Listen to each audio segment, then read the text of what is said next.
ಬೈಲಹೊಂಗಲ ಪಟ್ಟಣದ ಮುರುಗೋಡ ರಸ್ತೆಯ ಬಸವನಗರದಲ್ಲಿ ಗುರುವಾರ ಮಧ್ಯರಾತ್ರಿ ನಡೆದ ಕಳ್ಳತನ ಪ್ರಯತ್ನ ಸ್ಥಳೀಯರಲ್ಲಿ ಭೀತಿಯ ವಾತಾವರಣ ನಿರ್ಮಿಸಿದೆ.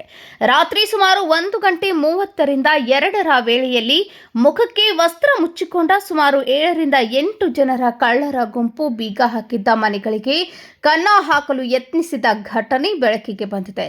ಮಾಹಿತಿಯ ಪ್ರಕಾರ ಮೊದಲು ಕಳ್ಳರು ಬಸವನಗರದ ಅಂಗನವಾಡಿ ಕೇಂದ್ರದ ಬೀಗ ಮುರಿದು ಒಳನುಗ್ಗಲು ಯತ್ನಿಸಿದ್ರು. ಆದರೆ ಅವರಿಗೆ ಯಾವುದೇ ಮೌಲ್ಯವಾದ ವಸ್ತುಗಳು ಸಿಗದೆ ಯರಗುತ್ತಿ ಅವರ ಬೀಗ ಹಾಕಿದ ಮನೆಯ ಕಿಟಕಿಯ ಸರಳುಗಳನ್ನು ಕಟ್ ಮಾಡಲು ಮುಂದಾಗಿದ್ದಾರೆ.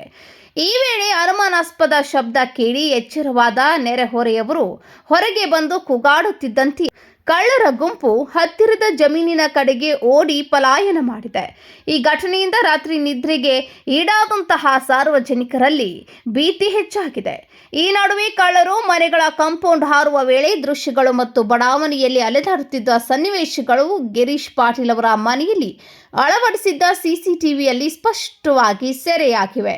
ಒಟ್ನಲ್ಲಿ 8 ಜನರ ಕಳ್ಳರ ಗುಂಪು ಬಡಾವಣೆಯಲ್ಲಿ ತಿರುಗಾಡಿದ ವಿಡಿಯೋಗಳು ಈಗ ಸ್ಥಳೀಯರಲ್ಲಿ ಗಾಬರಿಯನ್ನ ಉಂಟು ಮಾಡಿವೆ. ಸ್ಥಳೀಯರು ಪೊಲೀಸ್ ಇಲಾಖೆಗೆ ಮಾಹಿತಿ ನೀಡಿದ್ದು ಕಳ್ಳರ ಗುರುತು ಪತ್ತೆ ಹಚ್ಚಲು ಸಿಸಿಟಿವಿ ದೃಶ್ಯಗಳನ್ನು ಪರಿಶೀಲನೆಗೆ ಒಳಪಡಿಸಲಾಗಿದೆ. ಈ ಘಟನೆಯ ಹಿನ್ನೆಲೆಯಲ್ಲಿ ಸಾರ್ವಜನಿಕರಿಗೆ ರಾತ್ರಿ ಹೊತ್ತಿನಲ್ಲಿ ಎಚ್ಚರಿಕೆಯಿಂದಿರಲು ಹಾಗೂ ಮನೆಗಳಿಗೆ ಭದ್ರತಾ ವ್ಯವಸ್ಥೆ ಬಲಪಡಿಸಲು ಪೊಲೀಸರು ಮನವಿ ಮಾಡುತ್ತಿದ್ದಾರೆ.